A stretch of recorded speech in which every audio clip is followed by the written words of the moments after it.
오늘은 하나님이 찾으시는 한 사람이라고 하는 말씀의 제목으로 함께 생각하려고 합니다. 여러분들이 저 클로브, 세입 클로브를 보면 뭘 생각하시는지 모르겠습니다만은 삼록이라 그러죠. 세입 클로브는 누구나 다 관심 있게 봅니다. 한 5,000분의 1에서 6,000분의 1에서 하나 정도가 네잎클로바를 찾는다, 그렇게 알고 있습니다. 이 세잎클로버가 한 나라의 국화인 것을 여러분 아십니까? 세잎클로버가 국화인 나라가 있습니다. 바로 아일랜드입니다. 아일랜드가 세잎클로버가 국화인 이유가 있습니다. 여기에 나오는 저 사람이 패트릭이라는 사람입니다. 이 사람은 영국 귀족의 아들로 태어났습니다. 그런데 아일랜드의 해적들의 납치를 당해서 자기 나라에 가서 해적으로 인한 고통을 아일랜드에서 노예 생활을 하게 되었습니다. 몇 년이냐면 6년 동안의 노예로 잡혀서 이 16살 어린아이가 일을 하게 됩니다. 그런데 하루는 노예 생활하는 집에서 잠을 자는데 꿈에 하나님의 계시를 받습니다. 그래서 이 패트릭이 자기가 탈출을 하게 되는 그런 계기가 되고 탈출을 합니다. 집으로 돌아갔는데 그 집에 돌아가서 이 마음속에 하나님의 계시를 받은 것이 계기가 되어서 그는 프랑스로 넘어가서 그 프랑스의 수도 생활을 하며 신학을 공부하게 됩니다. 목사가 되어서 복음을 전거해야 되겠는데 고향 영국으로 돌아가지를 않습니다. 어디로 갔느냐 하면 자기가 노예 생활했던 아일랜드로 갑니다. 이 아일랜드로 건너가서 약 한 40년 동안을 복음을 전거합니다. 아일랜드는 컬트족의 토착 종교가 있습니다. 드루이드족교라고 하는 이단 종교를 그 당시에 신봉하고 있었습니다. 그런데 이 패트릭이 들어가서 40년 동안의 선교 활동을 하면서 이 아일랜드는 유럽에서 가장 빨리 기독교가 국교가 된 첫 번째 나라가 됩니다. 이 사람은 461년 3월 17일 날 하나님의 부름을 받고 죽게 됩니다. 그런데 이 패트릭으로 인해서 온 나라가, 패트릭 한 사람이 수도원을, 병원을, 학교를 세우고 교회를 세워서 이 아일랜드가 빨리 기독교 나라가 되는데 결정적인 계기를 맞게 됩니다. 이 사람이 죽은 3월 17일은 성 패트릭 데이라 그래서 온 나라가 국경일로 정하고 이 날을 축하하고 기뻐하고 민족의 자존심으로 살게 됩니다. 이 패트릭 데이는 특이한 것이 하나 있습니다. 자기 나라뿐만 아니라 온 세계 100개국의 도시마다 이 패트릭 데이 축제를 합니다. 여러분 색깔을 보십시오. 저 색깔이 특이합니다. 바로 시카고의 강을 친환경 물질 염료로 푸르게, 저렇게 파랗게 초록색으로 물을 들입니다. 그리고 여러분 아시는 대로 런던 아이라든가 시드니의 오페라 하우스라든가 영국의 뉴욕의 엠파이어 스테이트 빌딩이라든가 전부 다 그 랜드마크를 초록으로 물들이고 거리로 쏟아져 나와서 사람들이 축제에 열심입니다. 여러분 우리나라도 성 패트릭 데이를 합니다.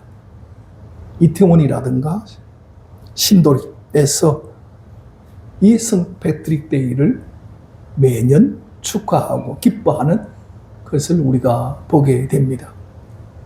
전 세계가 저렇게 성 패트릭 데이를 기뻐하는 이유는 딴 게 아니라 바로 하나님 앞에 이 한 사람을 통해서 한 나라가 기독교 국가가 되고 온 백성들이 하나님 앞에 믿음으로 살게 된 것을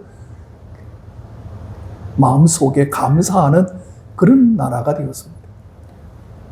아주 아무런 관련이 없는 패트릭이 노예 생활했던 그곳으로 가서 복음을 전가함으로, 여러분 보십시오. 이렇게 놀라운 영향력을 끼칠 수 있다라고 하는 것입니다.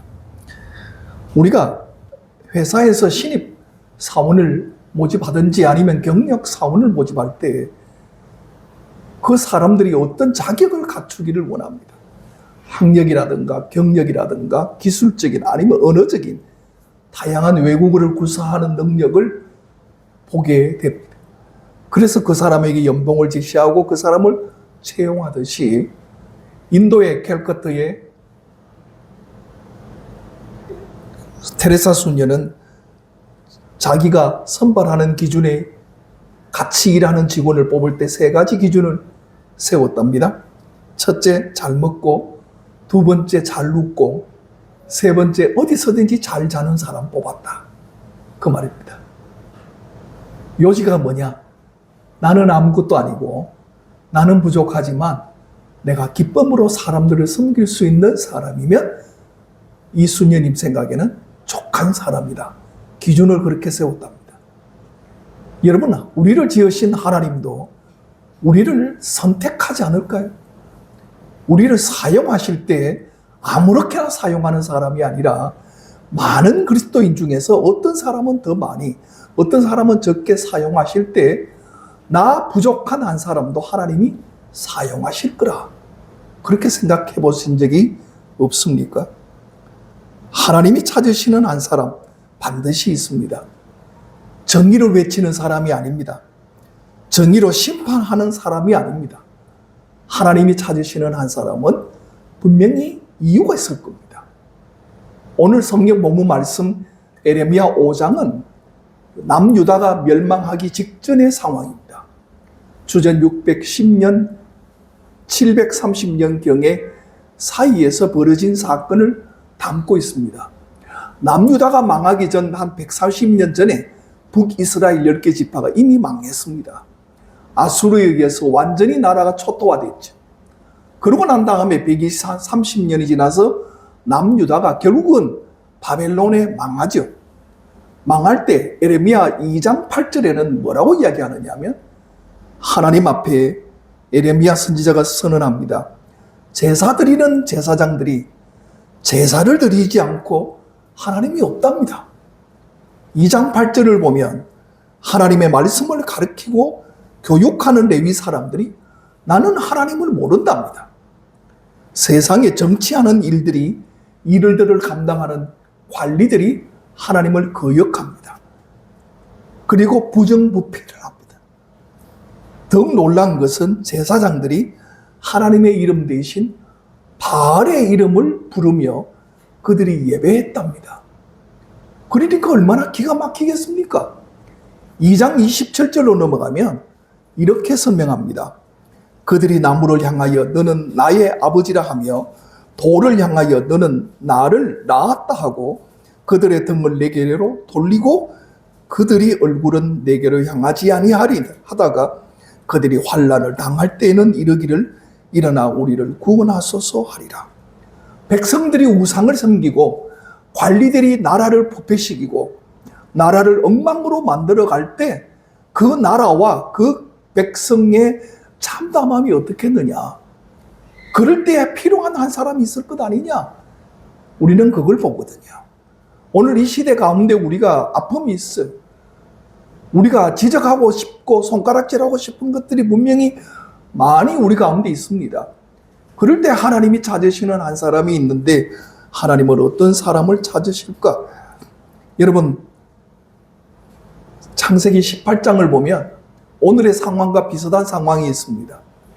오늘의 에레미야 5장은 읽어주신 대로 거리를 다니면서 한 사람을 찾습니다. 의인 한 사람. 의인 한 사람을 찾듯이 거기에는 소돔성이 멸망할 때 하나님 앞에 아브라함이 기도할 때마다 의인을 찾아라. 내가 의인 10명만 있으면 너 사위가 있는 딸이 있는 소돔성을 망하지 않게 하겠다. 의인이 없었습니다. 소돔성이 유황불로 심판받았습니다. 그러한 것과 거의 비슷한 오늘의 상황 속에 예루살렘을 찾으신 하나님이 의인한 사람을 발견할 수 없었다는 거죠. 여러분, 이 시대 가운데 오늘 의인이 필요합니다. 한 사람을 하나님이 부르십니다. 기도하는 한 사람이 중요하다는 거죠. 오늘 이 땅에, 이 나라의 이민족을 바라볼 때 오늘 저와 여러분은 때때로 실망하고 힘이 들고 마음에 들어 하지 않지만, 그러나 그 모든 어려운 상황, 이 지구촌의 상황 속에 하나님은 우리에게 어떤 것을 원하실까? 의인 10명이 없어서 소돔과 고모라 성이 멸망한 것처럼 혀만 차고 있을 것이 아니라 하나님 앞에 내가 기도하는 한 사람이 되어야 되겠다. 그것이 필요한 것 아니겠습니까? 오늘 저는 3가지가 필요하다고 생각합니다. 첫째, 의로운 사람은 어떤 사람인가? 1절 말씀을 보시면 공의를 행하며 진리를 구하는 자라, 그렇게 말합니다. 여기 정의는 무슨 정의냐면 하나님의 뜻에 대한 일치를 이야기합니다. 구약 성경은 3사람이 위대하답니다. 첫째 모세, 2번째 사무엘, 3번째 엘리야입니다. 특이한 것이 이 3사람 속에 있습니다. 모세나 사무엘은 족보가 있습니다. 지파를 소개합니다. 그들이 어느 지파에 어떤 족보 속에 있다 하는 것을 설명합니다. 그런데 여러분, 엘리야 선지자는 그 근원이 없습니다. 엘리야 선지자는 어느 지파인지 어느 가문인지를 소개하는 것을 아무리 찾아봐도 성경 속에 없습니다. 그런데 하나님은 그럼에도 불구하고 엘리야를 능력의 종으로, 불의 종으로 사용하십니다. 엘리야를 살아있는 채로 데려가십니다. 하나님 앞에 오늘 저와 여러분이 살아갈 때 우리의 조건이라는 것은 이런 조건이 맞아야 돼, 이런 조건이 있어야 돼, 그런 자격을 논하는 것이 아닙니다. 사람이 세우는 기준과 요건을 이야기하는 것이 아니라 하나님이 원하시는 대로 어떤 사람이든 하나님은 한 사람을 지금 바라보고 있습니다. 여러분, 예루살렘이 망합니다. 그런데 하나님은 뭘 원하느냐? 한 사람을 대비시켜 놓고 있습니다. 예루살렘의 도성과 한 사람의 사이에 대비를 시키며 이 예루살렘은 한 사람이 있으면 내가 살리겠답니다. 오늘 우리가 이 나라를 바라볼 때, 이 지구촌을 바라볼 때 우리는 그 공동체에 대해서 손가락질하고 비난하고 욕할 수 있지만 정말 근심 걱정하는 사람은 나 한 사람이 하나님 앞에 의인이 되고 기도하는 사람이 되고 그 한 사람이 되고 하자 하는 마음을 갖고 있느냐, 그 말입니다. 나름대로 우리가 생각하는 의인이 기준이 있습니다. 의인은 보상받아야 되고, 의인은 대접받아야 되고, 의인은 누군가 나를 알아주기를 원합니다. 여러분, 성경은 의인이 그런 사람이 아닙니다. 의인은 뭐냐? 책임지는 사람이다. 굉장히 중요하죠. 저와 여러분이 하나님 앞에 의인이라는 것은 주변을 책임지고, 의인이라는 것은 연결하여 하나님 앞에 그를 통로로 만들어서 내가 통로가 되고 그 사람을 위해서 일하는 사람.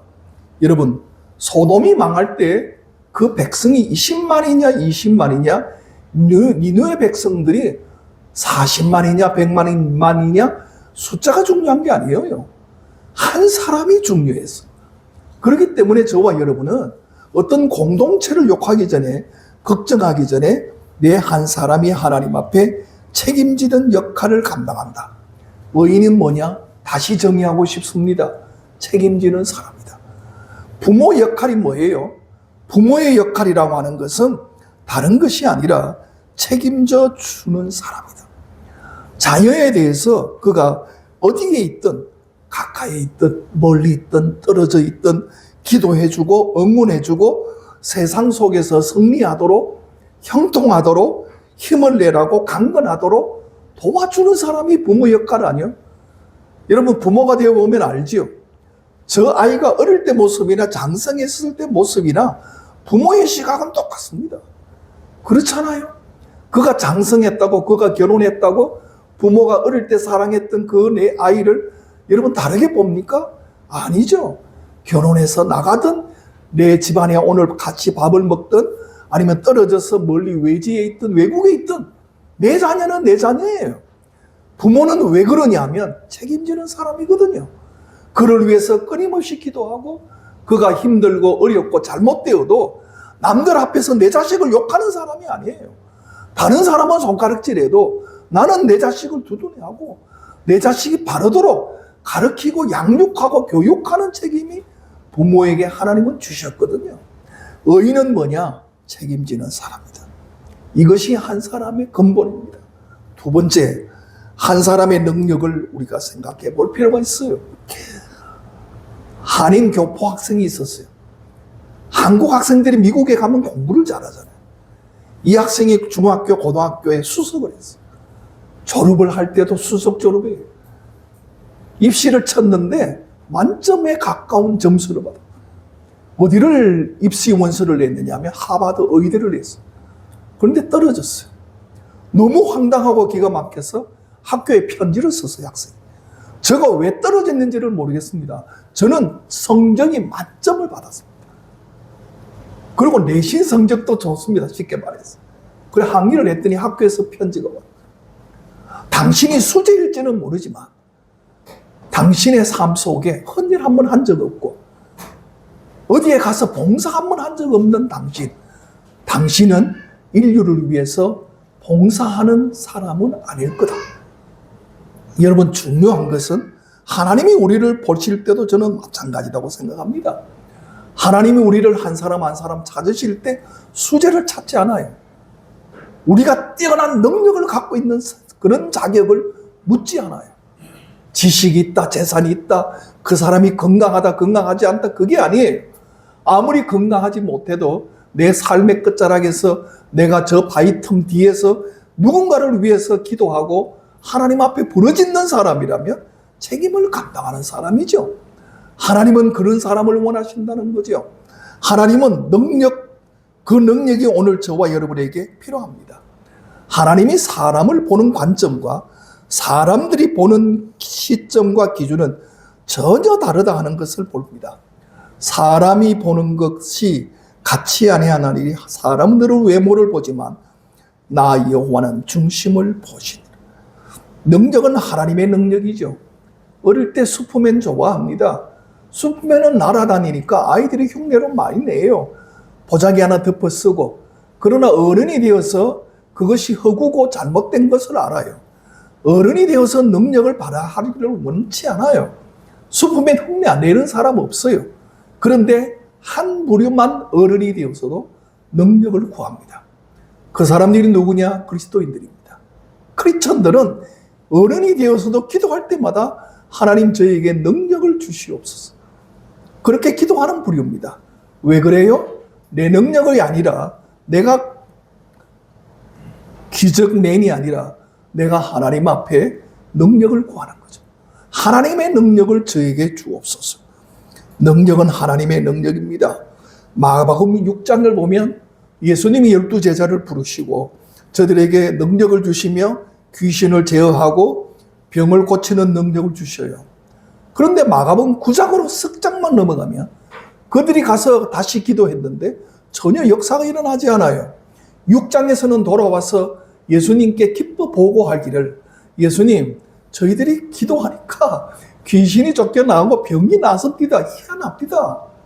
그런데 9장에 돌아와서는 예수님 어떻게 된 겁니까? 왜 이런 일이 다시 일어나지 않습니까? 의아하게 묻습니다.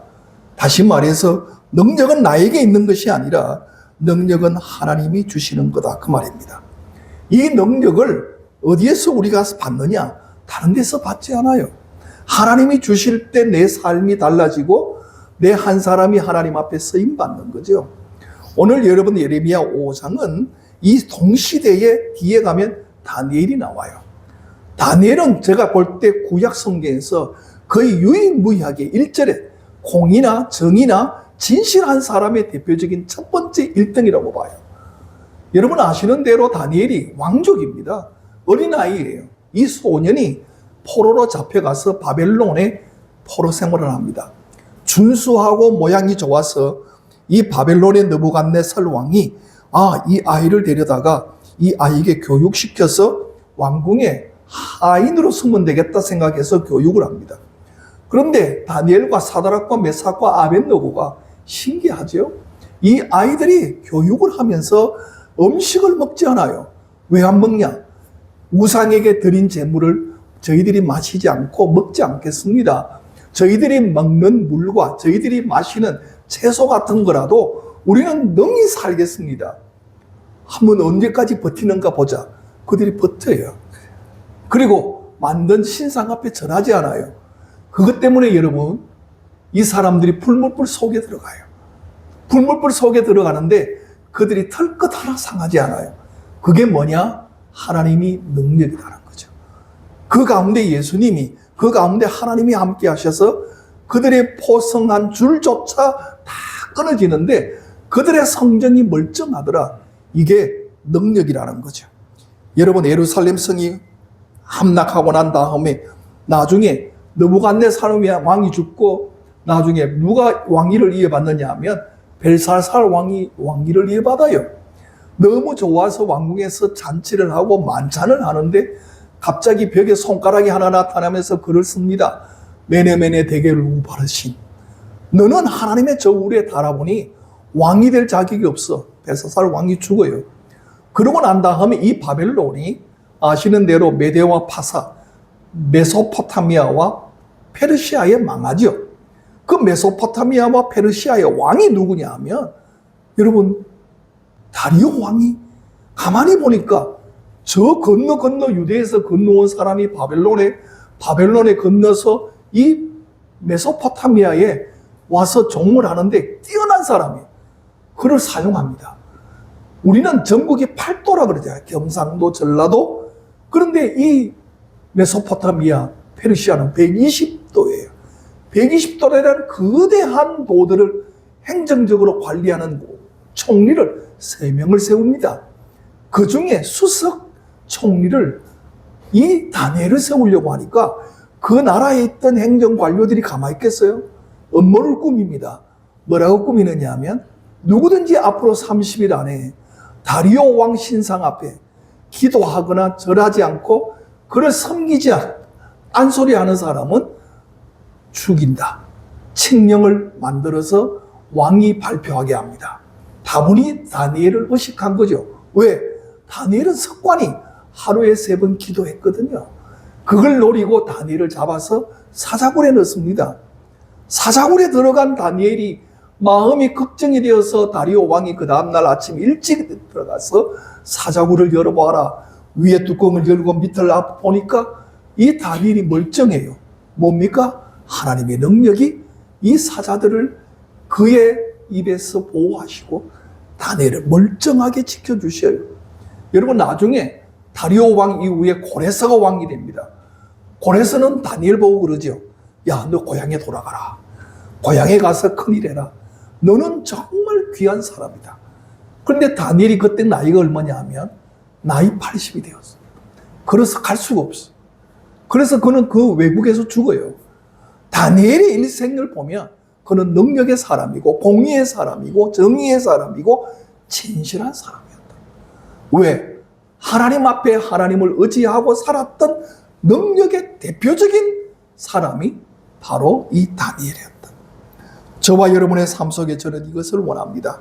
사람들은 방법을 찾지만 오늘 저와 여러분은 뭘 찾느냐? 하나님을 찾아야 된다. 여러분, 환경이 사람을 바꾸지 않아요. 신기한 건 범죄율이요, 빈민촌이나 강남구나 똑같습니다. 환경이 사람을 절대로 바꾸지 않는다는 거죠. 이 부자촌에 사는 사람은 머리 써서 망하고요, 범죄하고. 가난한 사람들은 못 먹어서 범죄해요. 범죄는 똑같아요. 에덴 동산에서 아담이 범죄하잖아요. 환경을 좋게 아무리 해도 범죄하는 것은 범죄예요. 중요한 건 뭐냐? 내 삶이 어디 있든 간 하나님 앞에 기도하는 것. 이것이 오늘 필요하다는 거죠. 마지막 3번째는 우리는 하나님 앞에 필요한 것이 하나 있어요. 한 사람은 믿음이 있어야 되겠다. 믿음은 하나님의 능력을 의지하는 거다. 귀신 들린 아이가 예수님께 묻죠. 제가 무엇을 하면 도와주겠습니까? 할 수 있거든이 무슨 말이냐? 믿는 자에게는 응치 못할 일이 없다. 이 아이 아버지가 깨닫고 예수님께 이야기합니다. 예수님, 제가 믿음 있게 도와달라고. 예, 제가 믿을 수 있는 것을, 믿음이 뭐냐? 받아들일 수 없는 것을 받아들이는 거예요. 내가 지금 이해할 수 없는 환경과 가정과 삶의 처지를 내가 받아들이는 거예요. 도저히 수용할 수 없는 상황인데 내가 그것을 받아들이는 거예요. 바울은 한마디로 정리했습니다. 합력하여 선을 이루시는 하나님이다. 지금 이해 못해도 나는 하나님 앞에 나아가죠. 나만이 나병이 걸려서 엘리사를 찾아옵니다. 그 엘리사를 찾아와서 만나줄 줄 알았는데 잘 차려입은 그 나만 앞에 엘리사는 나타나지도 않고 종을 보내어서 요단강 들어가서 17번 물 왔다 들어갔다 나왔다 해라. 나만 장군이 화가 났어요. 어떻게 내가 이렇게 먼 길을 이렇게 높은 사람이 왔는데 내다보지도 않나. 밑에 신하가 그러죠. 장군, 더 어려운 일을 시켰으면 들어주지 않았을까요? 들어가 보십시오. 7번만 왔다 갔다 하면 되잖아요. 여러분, 그걸 믿고 의지했더니 나중에 낫죠. 믿음이라는 것은 이해가 아니라 받아들입니다. 초대교회 성도들이 많이 순교를 당했어요. 나는 예수 그리스도 교인이 아니다. 한마디만 하면 돼요. 그런데 초대교회 교인들이 나는 그리스도인이 아닙니다. 한마디를 못해요. 왜 못하신 줄 알아요? 내 앞에 주님이 계셔요. 내 앞에 주님이 계신데 내가 어떻게 주님 나는 모릅니다. 나는 예수 모릅니다. 이 말을 못하는 거예요. 내 시선이 누구를 향하여 있느냐. 세상을 향하여 환경을 향하여 있는 것이 아니라 내 시선이 주님께 고정되어 있는 사람은 눈을 뜨면 예수님이 보이는 거죠. 이게 그리스도인입니다. 많은 사람들은 사람들의 약점을 보고 비판하고 수군거리고 뭐가 어떻다 그러죠. 여러분 점심 맛있게 드십시오. 점심이 아무리 내 입에 내 기준에 안 맞아도 수고하는 사람은 다 수고해요. 아침부터 나와서 수고하고 간식을 준비하고 그 하는 사람들은 얼마나 많이 쫓아다녀서 준비하고 주문하고 가져오고 그 모든 과정이 필요하지 않겠어요? 그런데 내 입맛이 맞다 안 맞다 그거 하나 가지고 여러분 그렇지 않아요. 내 시선을 어디로 보느냐? 긍정적으로 보면 모든 게 감사하고 모든 게 귀한 거예요. 그러하기 때문에 저는 믿음은 3가지가 필요하다고 봐요. 적어도 내 한 사람이 믿음의 사람이 되려고 그러면 첫째, 하나님이 살아계심을 믿는 거다. 존재를 믿는 거죠. 2번째, 언제나 주어진 일을 할 수 있는 힘, 내게 능력 주는 자가 있거든요. 3번째, 미래에 대해 주어질 소망을 바라봅니다.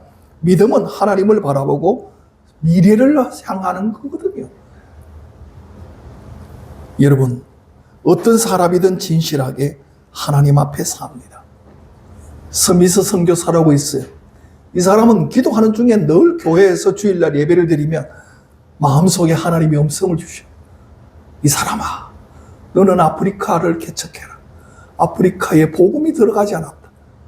그 옛날에 이 스미스가 기도해서 하나님 제가 복음을 증거하러 가겠습니다. 마음을 단단히 먹고 교육을 받고 이 선교 여행을 떠나게 돼요.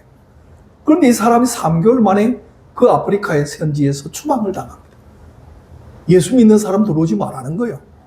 그런데 나올 때 아무도 예수를 못 믿어요. 그런데 자기 집에서 3개월 일한 그 늙으신 여자 하냐 한 분이 예수 그리스도를 믿고 세례를 주고 나오게 돼요. 그것도 나오는 날 세례 줘요. 여러분 그런데 100년이 지나고 난 다음에 이 스미스는 자기 고향에 돌아와서 기도 매일매일 아프리카를 위해서 기도하는데 그 사람도 죽고 100년이 지나고 그 현지에 예수 믿는 사람이 그 하냐 한 사람을 통해서 13,000명이 예수를 믿어요. 하나님의 역사는 우리가 알지 못하고 이해하지 못하고 예측하지는 못하는 삶과 미래 속에 그 믿음의 역사는 열매를 맺더라는 거죠. 여러분의 삶이 아무리 나는 부족합니다. 나는 아무것도 아닙니다. 그런 사람 없어요. 하나님이 여러분을 선택해서 구원을 주시고 오늘 이 자리에 하나님 앞에 사는 여러분의 삶은 얼마나 존귀한 사람인지 몰라요. 그런데 하나님께서 여러분을 사용하십니다. 한 사람이 소중합니다. 패트릭 한 사람을 통해서 아일랜드 나라가 구원받고 온 세계가 그를 위해서 감사하고 칭송하듯이 나는 이 시대에, 이 교회에, 이 민족을 향하여 귀한 한 사람이 여러분이 되고, 여러분이 혼자서 교회 나와 기도하는 그 시간에, 그 아침과 저녁에, 낮에 부르짖는 기도가 보통 기도가 아닐 거예요. 나 한 사람을 통해서만 역사해도 13,000명, 아니 한 민족, 아니 전 세계 지구촌을 향하여 하나님의 나라와 의를 이루는 귀한 역사 열매 맺을 수 있기를 주의 이름으로 축원합니다.